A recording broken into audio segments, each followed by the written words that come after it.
We expected torture. We expected hunger. We expected to die slowly, forgotten behind barbed wire. But instead, the Americans handed us ice cream. It was November 1944 when I surrendered near Aachen. Cold rain soaked our uniforms. My hands shook from fear as much as exhaustion. We had been told surrender meant dishonor, but artillery fire made that lesson meaningless. Our lieutenant screamed for us to fight to the last bullet. I still see him, standing tall, before a shell erased him completely. So we raised our hands and prayed the enemy would show mercy. Everything we believed about Americans would be shattered within days. They loaded us onto trucks. We expected fists, rifle butts, boots. Instead, water, bread, cigarettes. A guard looked me in the eye and said calmly, "War is over for you now." I didn't believe him. We were herded onto a ship bound west, away from Europe, away from the ruins of Germany, and away from a war we were losing. Crossing the Atlantic took 14 days on board the Liberty ship USS General W.B. Richardson. We ate 3 hot meals a day, more than soldiers at the front received. Many of us whispered that it was a trick. "They feed livestock before slaughter," said Franz, a baker from Cologne. We nodded. We expected pain any moment. But no pain came. Only coffee, black and steaming every morning. When we arrived in America, the first shock was not the guards. It was the country itself. Endless roads, factories larger than entire districts in Berlin, trucks everywhere. Loud, powerful, unstoppable.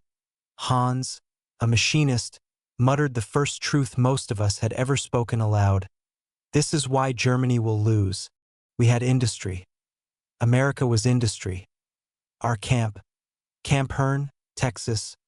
Barbed wire, wooden barracks, watchtowers, all familiar.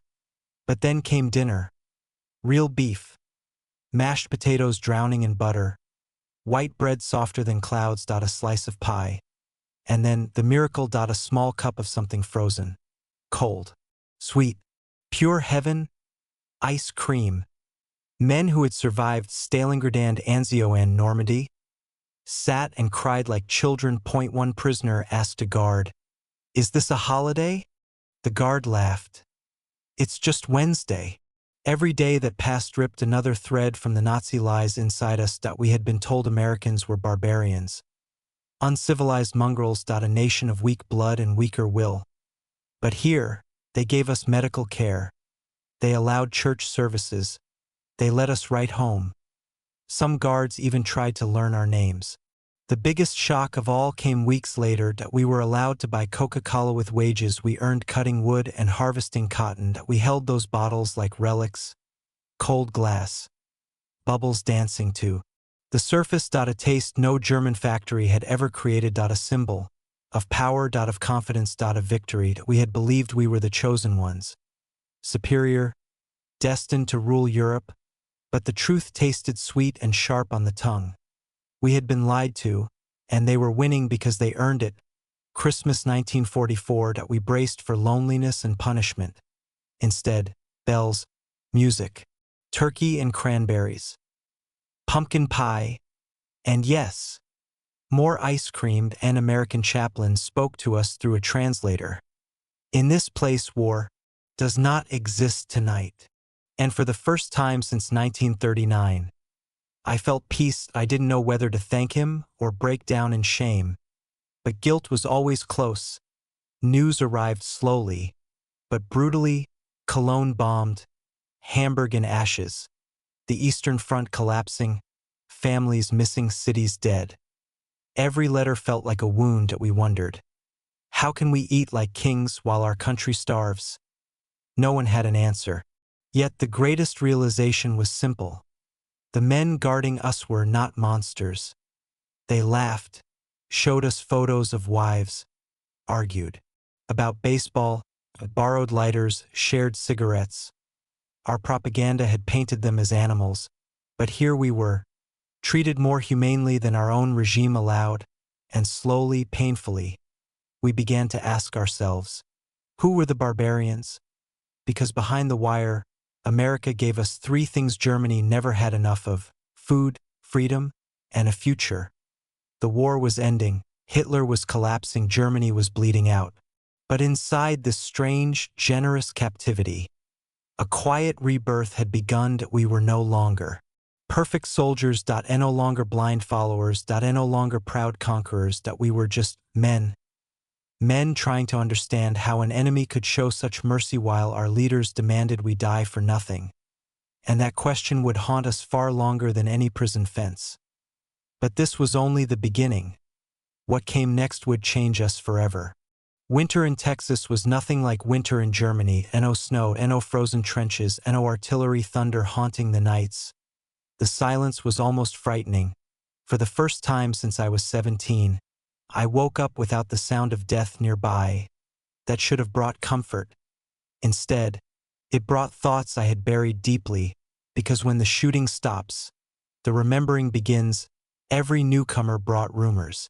Rumors of truth. About what the SS did in Poland. About what really happened in Russia. About the trains that never returned. We refused to believe them. We shouted, we cursed, we fought among ourselves. But doubt spread faster than any surrender. One man said quietly, "If they treat us like this, what did we do to deserve the world's hatred?" No one answered. Some prisoners clung to fanaticism. The true believers, we called them, they hung portraits of Hitler inside the barracks. They whispered that Germany still had secret weapons. The V-2 rockets, the jet fighters, the miracle to come. They called us cowards for surrendering. They called Americans weak for feeding us. But their rage looked more desperate every day. The Reich was collapsing, and we all felt it in our bones. Then one morning in January 1945, the camp loudspeakers crackled. To life. A voice announced, "Your Red Cross letters have arrived." We formed a line 1 kilometer long. Hands shook harder than during artillery bombardment. When I opened my letter, there were only 6 words from my mother in Dresden. "We are alive. We love you." I sat down in the dirt and wept. Work crews were organized. We became farmhands, lumber workers, mechanics. We earned real wages. We walked outside the wire under guard. One farmer invited us to taste his homemade stew. I hesitated. Years of propaganda froze my tongue, but hunger convinced me. And when that warm broth touched my lips, I realized something simple. We were no longer enemies, just men helping men. We learned English from guard conversations. Slang first, greetings next, sometimes jokes. Once a guard told me I spoke better English than he did. We both laughed. A German soldier and an American in uniform. Years earlier, that sound would have been treason. Now it felt like healing. In spring 1945, word reached us. Hitler was dead. Berlin had fallen. The war in Europe was over. Some prisoners celebrated. Some collapsed. Some screamed into the night. My closest friend, Otto, stared into nothing for hours. Finally, he whispered, "If he is gone, what did we fight for?" I had no answer, and no one did. Victory Day in America looked nothing like German celebrations. No giant banners, no loud speeches. Just relief, tears, husbands returning home instead of dying for glory. A guard approached us at dusk and said, "You go home soon. War is finished." He smiled, truly smiled, at a German prisoner. I could not understand how forgiveness could come so fast. But it did, and it terrified me because going home meant facing truth. The truth about the friends I had lost. The truth about the civilians we left behind. The truth about the lies we believed. The truth about crimes committed in our name. How could we ever explain? How could we walk back into a country that no longer recognized itself? Maybe this camp was the safest place we would ever be. But even safety could not silence guilt. Every night, as I lay on that thin mattress, I saw faces of Russians in the snow, faces of French boys crying for their mothers, faces of American airmen falling from the sky. Enemies once, people now that I did not know when the change happened, but it did, irreversibly. The war had made us soldiers, captivity was turning us back into human beings. And that transformation left scars deeper than bullets. Home was waiting. But home was ruined, and the men returning would not be. The same boys who left that we were afraid. Afraid of the future. Afraid of judgment. Afraid of peace. Because peace meant remembering everything we wanted to forget. The gates would open soon. Freedom was coming, and no one knew how to live with it. This was only the beginning of a struggle far greater than any battlefield. I did not know what day it was anymore. In captivity, time dissolves. We woke when guards shouted. We slept when the lights went out. We counted days only by the number of meals. One metal tray at dawn. One at dusk. Twice a day. Enough to keep us alive. It was already late 1944. We heard rumors that Germany was losing everything. But rumors change nothing when you are behind barbed wire. We still hoped for a miracle. We still believed the radio speeches. We still thought Hitler had a secret weapon. Something to turn the tide. Something to save us. Hope is the last uniform a soldier wears. One cold evening. Snowflakes drifting like ash. Something unusual happened. Guards brought us out to the yard. Row by row. We stood there shivering, expecting punishment. Maybe a search. Maybe new prisoners arriving. American guards whispered among themselves, trying not to smile. Then they rolled out barrels. Big barrels.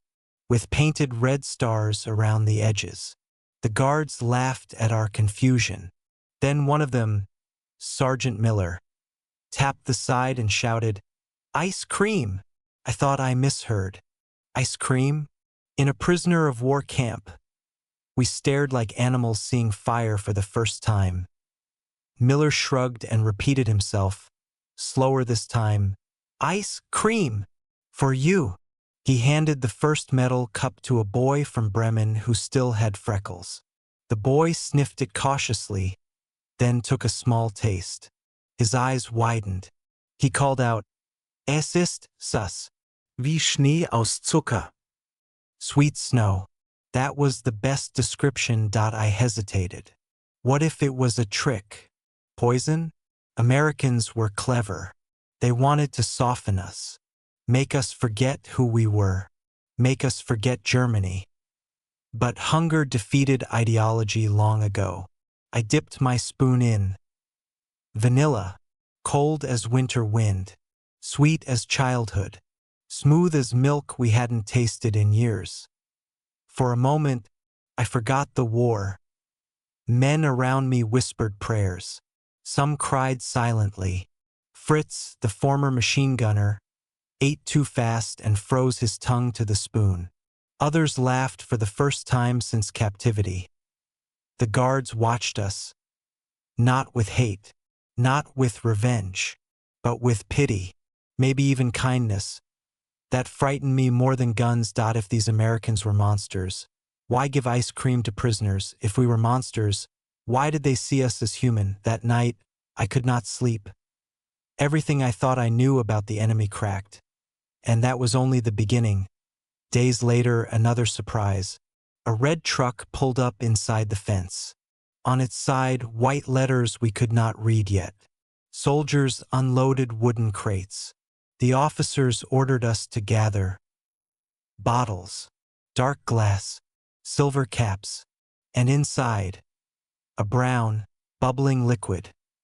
The same sergeant from before stepped forward and said, "Coca-Cola, American soda. Try it." The first sip hit like a punch of lightning. Sweetness, carbonation exploding in my mouth. I had never tasted anything so alive. We looked at each other in disbelief. Ice cream was already a miracle. But this was something from another planet. A drink that fizzed like artillery shells but tasted like candy. We drank and laughed. And for a moment, we were boys again, not soldiers in a lost war. I remember turning to Weissman. our camp leader, an older corporal from Königsberg. He stared at his bottle with an expression I had never seen in him. Not fear, not pride, confusion. He whispered, "If they have this every day, how can we defeat them?" Nobody answered. Deep down, we all knew the truth. America didn't just have more tanks, more planes, more bullets. They had comfort, luxury, excess. They could fight a war and still make ice cream. We couldn't even feed our own cities anymore. In that moment, it became clear. The war was already lost, not on the battlefield, but in the factories, in the farms, in the sheer power of an economy that could produce happiness in the middle of destruction. We drank in silence, our bottles glowing amber in the winter sun. When we handed them back, the guards smiled and asked, "Good, Ja?" And we answered, honestly, "Ja." I thought of my mother. I tried to picture ice cream in Hamburg, Coca-Cola on our kitchen table. I could not. It belonged to another world, one I was suddenly curious about, one I secretly wanted to live in. But curiosity is dangerous when your heart still wears a swastika. That night, Weissman gathered us in the barracks. He spoke quietly, choosing his words carefully. "Do not forget who you are. We are German soldiers. Discipline, loyalty, pride. This American hospitality is a weapon too." A few nodded. Others stared at the floor. I looked at my hands, stained with Coca-Cola sugar, and wondered if loyalty could survive sweetness. War teaches you to hate, but kindness is more powerful than hate. It sneaks into the cracks hate cannot fill. As I lay down on my bunk, I heard one of the boys whisper, "Maybe the Americans want peace too?" Strange thought, forbidden thought, but I could not push it away. Before sleep came, I remembered the taste of that vanilla ice cream, the coldness, the softness. A memory stronger than fear. A taste of a life we never knew existed. A taste of freedom. But that was just the beginning. By early 1945, the world outside the fence was collapsing. The Ardennes offensive had failed. Soviet armies were rolling through East Prussia. Cities we grew up in were now just names mentioned after the words bombed or lost. Inside the camp, however, life changed in a completely different direction. The Americans started offering classes, English lessons, geography, even mathematics. First, we refused. A few shouted, "We will not learn the language of the enemy." But curiosity spreads like hunger. Soon, many of us sat on benches with small notebooks, repeating strange new words. Yes, no, thank you. Words that tasted different from the commands we had always known. Softer, less sharp than jaw, more human. Our instructor was a middle-aged sergeant named Johnson. He had a calm voice, warm, like a teacher rather than a guard. He never mocked our accents, never raised his voice. If anyone mispronounced, he just smiled and encouraged. "You'll get it. Try again." One day he asked my name. When I answered, "Johann," he nodded and said, "That's John here in America, John." The sound felt unfamiliar, but it also felt possible. Like a door I didn't know existed had just opened a tiny bit. Later, in the barrack, some of the boys teased me, "Hey John, you'll marry an American girl and drink Coca-Cola forever." We laughed, but a small part of me wondered if such a thing could ever be real. We were also shown movies. Hollywood, they called it. Black and white pictures on a hanging screen in the mess hall. Cowboys riding across the desert. Women singing and dancing. Soldiers smiling. Always smiling. Reality had been smiling at us for months now, and smiles are more dangerous than bullets. Many of us began asking questions the Reich never prepared us for. If the Americans treat us like this, how do they treat their own people? How can a nation that gives ice cream to its enemies ever lose a war?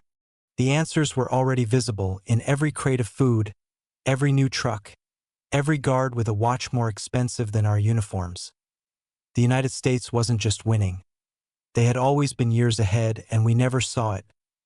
Still, loyalty doesn't die easily. Sunday afternoons, some of us gathered to sing old marching songs, but our voices grew weaker each week. It is hard to sing about victory when your belly is full but your country is starving. A few hardliners tried to restore discipline. They whispered, "When Germany rises again, the Americans will pay for this humiliation." But the days of yelling and threats were gone. Nobody feared them anymore, because now we understood the biggest truth of captivity. We were not being broken, that we were being forgiven, and forgiveness hurts more than punches. Weeks passed. Spring arrived.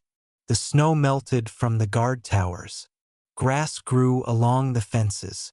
And in that quiet transformation of nature, our hearts changed too, that we began speaking to some guards not as enemies, but as fellow men. One guard, Private Morgan, showed us a photograph of his daughter, a toddler with curly hair and a smile bright as the sun. He said, "She'll be 5 this summer. I haven't seen her in 2 years." We looked at the picture, then at Morgan. No monster stood there. No propaganda vist. Just a young father who missed home. That night, I lay awake staring at the ceiling. I tried to imagine the Allied pilots who bombed Hamburg. Did they have pictures like that in their pockets too? If they did, how could I hate them anymore? German newspapers used to tell us Americans were savages, that they would execute us on sight, that we were fighting for civilization. But civilization was here, on the other side of the barbed wire. One afternoon, after roll call, Sergeant Johnson approached our group. He spoke slowly so we would understand. "At the end of this war, and it is coming soon, you men will go home. You will see your families again." Silence. Home. That word felt unreal, like a memory from another life. But then he added, "Germany will be different, and so will you." I looked at the ground. Different. I didn't yet know what that meant, but I knew he was right. War forces you to change. Peace forces you to face what you changed into. The hardest transformation had already begun. Inside us. We had lived as soldiers, as believers, as cogs in a machine that devoured Europe. And now, kindness forced us to see a truth we feared. We were on the wrong side of history, and the enemy we hated looked a lot like the men we were becoming. As sunset painted the camp in gold, I overheard 2 fellow prisoners speaking quietly. "I never thought Americans were human. And now, I'm afraid they're more human than we ever were." I did not join the conversation. I simply watched the guards locking the gates for the night, their silhouettes peaceful, not threatening. I could still hear my mother's voice when the war began. "Johann, remember, every enemy is someone's son." Only here, among the people I was told to fear, did I finally understand her words. The frost of hatred had thawed. But what grows after the thaw is the hardest part of the story. Because this was only the beginning. On May 7th, 1945, everything stopped. We were lined up outside for morning count when the camp commandant arrived in a spotless uniform. He held a folded paper in his shaking hand. His voice did not shout this time. It simply broke. "The German High Command has signed the unconditional surrender." No cheers. No gasps. Just silence. Some stared at the ground, refusing to believe. Some whispered prayers. Some collapsed into the dirt.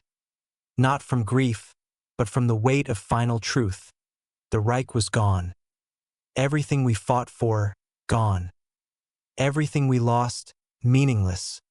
The war that stole our youth was finally over, but not in the way we had been promised. I felt something hollow inside me. Not sadness. Not relief. Just emptiness. Like a door slammed shut, leaving us outside with no way in. The commandant continued, his voice trembling. Adolf Hitler is dead. Again. Silence, and no one cried for him. Not anymore. We were far past loyalty. Far past belief. All we had left was survival. Later, in the barracks, someone whispered, "So, did we fight for a corpse in a bunker?" The question hung in the air like smoke. That night, the guards allowed us to stay outside longer. The sun dipped below the horizon slowly, as if reluctant to leave us alone. For the first time, Americans and Germans stood together without separation. No rifles, no commands, just men. Staring up at a peaceful sky, a young guard said, "The war is over for you. You can go home soon." Home. The word stabbed deeper than grief. What home? Our cities were ashes, our fathers dead, our brothers missing, our mothers starving. Germany existed only on the map now, not in the hearts of those who lived there, and yet, we longed for it. Days passed. News trickled in like poison. Hamburg, burned. Cologne, ruins. Dresden, vanished in a firestorm. Berlin, fallen, its streets filled with Soviet boots and civilian corpses, and worst of all, the camps. The camps we were told were resettlement centers, where our enemies of the Reich were supposedly given work. The Americans showed us photographs, piles of bodies, children like skeletons, women who looked like ghosts, rows of ovens, Dachau, Buchenwald, Auschwitz. Names we had never heard before, but would never forget. Some prisoners threw up. Some punched walls until their knuckles bled.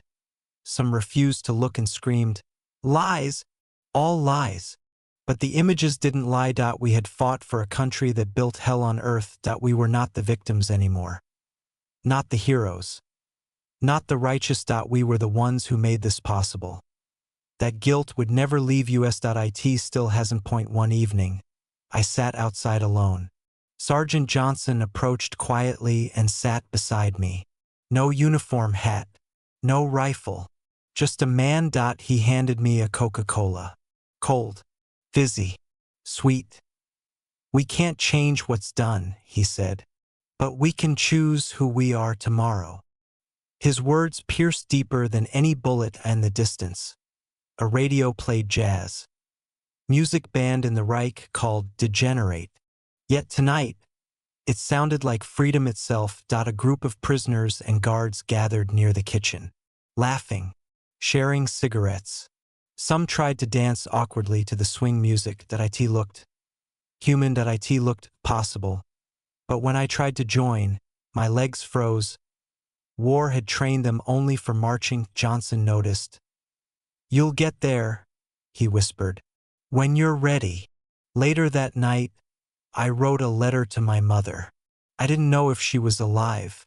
I didn't know if anyone would deliver it. But I wrote anyway, "Mother, I am safe. The Americans are not our enemies. I will come home. Different. I hope there is still a home to return to." Every word hurt, because I wasn't sure any of it was true. Some of us were released early.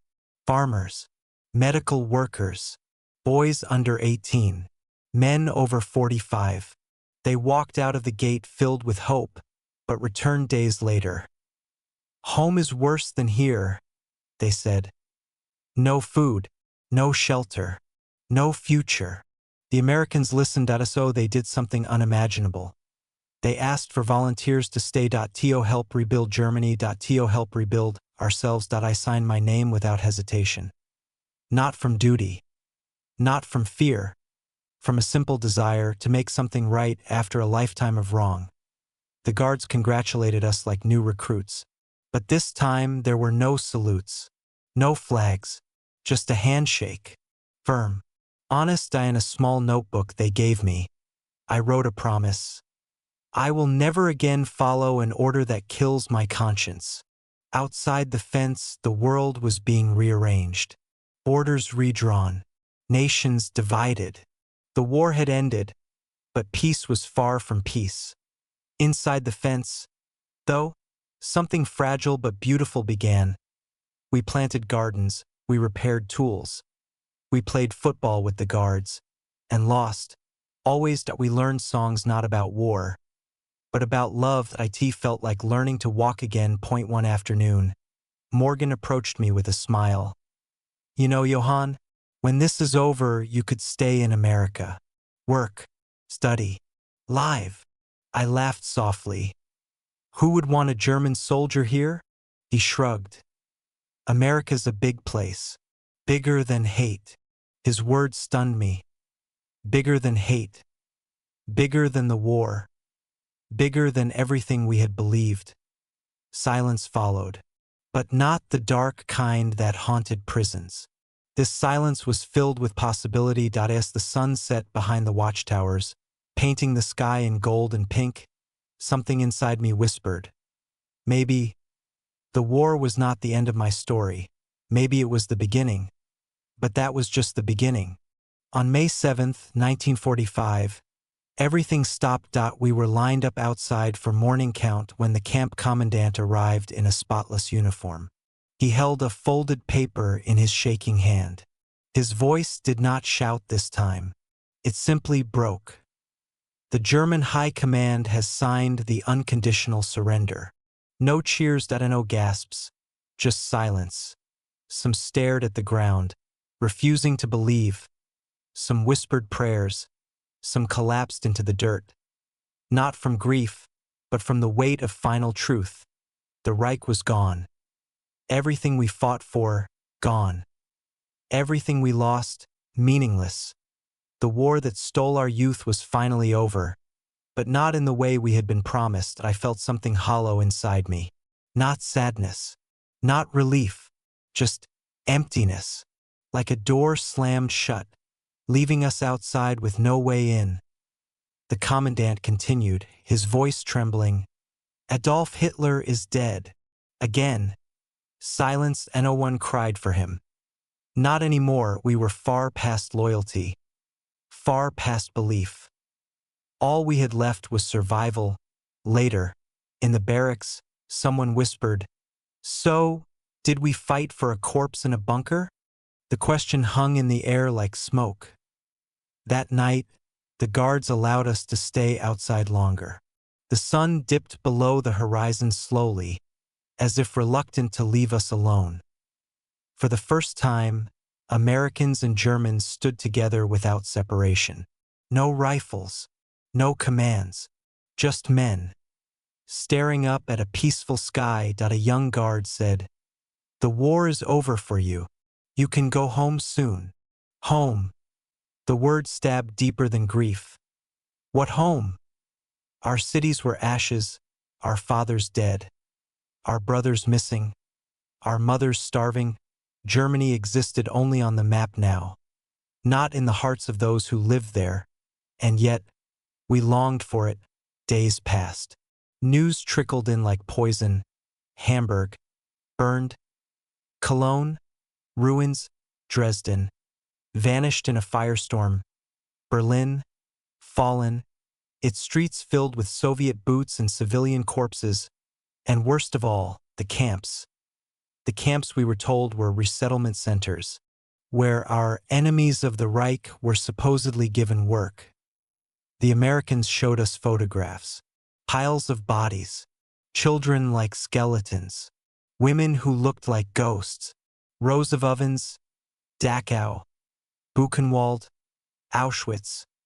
Names we had never heard before, but would never forget. Some prisoners threw up. Some punched walls until their knuckles bled. Some refused to look and screamed, "Lies! All lies!" But the images didn't lie. We had fought for a country that built hell on earth. We were not the victims anymore. Not the heroes. Not the righteous. We were the ones who made this possible. That guilt would never leave us. It still hasn't. One evening, I sat outside alone. Sergeant Johnson approached quietly and sat beside me. No uniform hat, no rifle, just a man. He handed me a Coca-Cola. Cold, fizzy, sweet. "We can't change what's done," he said, "but we can choose who we are tomorrow." His words pierced deeper than any bullet in the distance. A radio played jazz. Music band in the Reich called Degenerate. Yet tonight, it sounded like freedom itself. A group of prisoners and guards gathered near the kitchen, laughing, sharing cigarettes.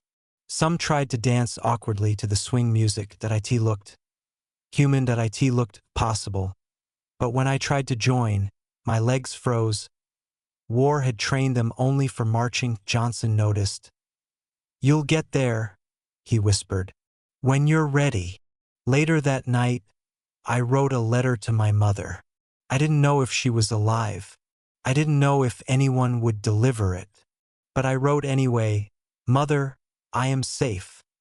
The Americans are not our enemies. I will come home. Different. I hope there is still a home to return to." Every word hurt, because I wasn't sure any of it was true. Some of us were released early. Farmers, medical workers, boys under 18, men over 45. They walked out of the gate filled with hope, but returned days later. "Home is worse than here," they said. "No food, no shelter, no future." The Americans listened to us, so they did something unimaginable. They asked for volunteers to stay. To help rebuild Germany. To help rebuild ourselves. I signed my name without hesitation. Not from duty, not from fear, from a simple desire to make something right after a lifetime of wrong. The guards congratulated us like new recruits. But this time there were no salutes, no flags, just a handshake. Firm, honest. In a small notebook they gave me, I wrote a promise. "I will never again follow an order that kills my conscience." Outside the fence, the world was being rearranged. Borders redrawn. Nations divided. The war had ended, but peace was far from peace. Inside the fence, though, something fragile but beautiful began. We planted gardens, we repaired tools. We played football with the guards, and lost. Always we learned songs not about war, but about love. It felt like learning to walk again. One afternoon, Morgan approached me with a smile. "You know, Johann, when this is over, you could stay in America. Work, study, live." I laughed softly. "Who would want a German soldier here?" He shrugged. "America's a big place. Bigger than hate." His words stunned me. Bigger than hate. Bigger than the war. Bigger than everything we had believed. Silence followed. But not the dark kind that haunted prisons. This silence was filled with possibility. As the sun set behind the watchtowers, painting the sky in gold and pink, something inside me whispered, maybe the war was not the end of my story. Maybe it was the beginning. But that was just the beginning.